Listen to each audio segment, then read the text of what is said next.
welcome to this latest video where I'll provide a quick update on markets and talk about the changes we've made to our portfolio in the recent days. So for the last 18 months, we've been focused on two key issues. One was the return of inflation, and the second was the sort of growing geopolitical tension we're seeing across different parts of the world. And I think at last we're getting closer to some more positive news on the former. So over the next few months, we're going to see inflation peak, and probably quicker in the US than in the UK.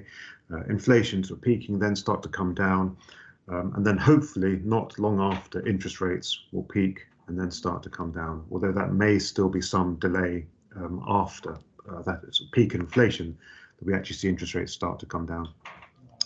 And this has been one of the key drivers of the recovery in equity markets, over the last last 3 or 4 months. With regards to our other big concern, this rising geopolitical tension, no sort of real change there. But if anything, maybe there's some signs that some of that tension is worsening. So I think definitely something which we need to keep a close eye on. So let's turn to the portfolios and the changes which we've just made.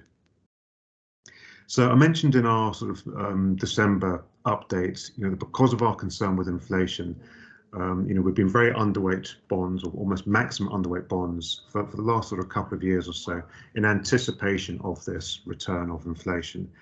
And certainly that position, helped protect portfolios when bonds fell very heavily last year. But in December, with a lot of pessimism, back in the markets, in the bond markets, we'd actually started increasing our exposure to bonds, and we're buying corporate bond funds with yields of around 6%, which we felt was attractive. This time around, we're actually adding a little bit more into bonds. We bought a new corporate bond fund with yields around 8 or 9%.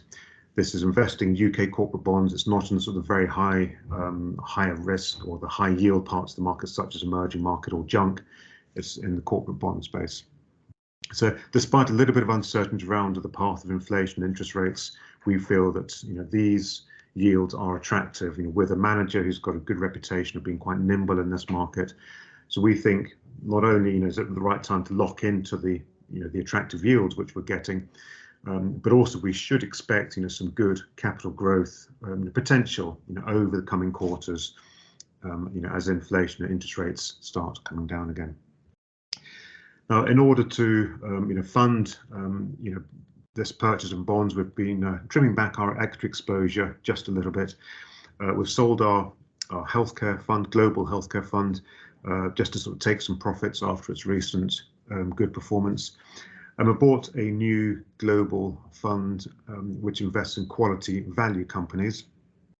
This will typically be financials and consumer staples. Attractively valued, the fund's trading on a price earnings multiple around 12 times, and is also yielding around 3%. And within equities, I'm just going to go into a little bit more detail in this video. One region which we continue to be positive on is the UK market. And a couple of points I'd make here. One is, I think there's been a lot of pessimism about the UK economy, and we've been much more upbeat, I think, than most. I think there's even a growing possibility now that actually the UK will not fall into recession, which was widely predicted by the Bank of England just maybe 6 months or so ago. But I think the other reason we like the UK market was it gives us exposure to two sectors which we particularly like at the moment, and which continue to trade on attractive valuations. The first is commodities. So that's energy and mining, which will benefit from growing demand over the coming quarters, but also any continued supply disruption, particularly coming out of this conflict in Eastern Europe. And the other sector which we like is the bank sector. We're starting to see some very strong earnings growth, and if you take the 10 years pre-pandemic, they were spending all their profits on PPI claims and restructuring, but now they've got high profit margins and returning a substantial amount back to shareholders. So both sectors have been largely overlooked for the last 10 years, but they're undervalued and very cash generative. Hence, we've been increasing our exposure to these areas for the last 12, 18 months and more. Finally, our income models making similar moves, small reduction in equity and just a small increase in bonds in the same fund.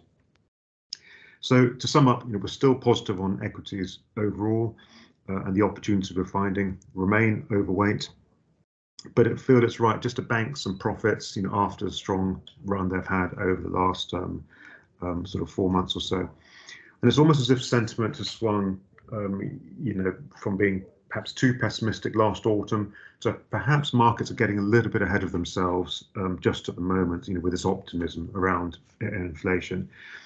And I think we still need to bear in mind we have still got this continued conflict in Ukraine, and that's just if it was to worsen, then that could unsettle equity markets. So therefore, it just feels prudent just to trim back our exposure to equities. I hope this was a useful update. That's all from me for now. Thank you.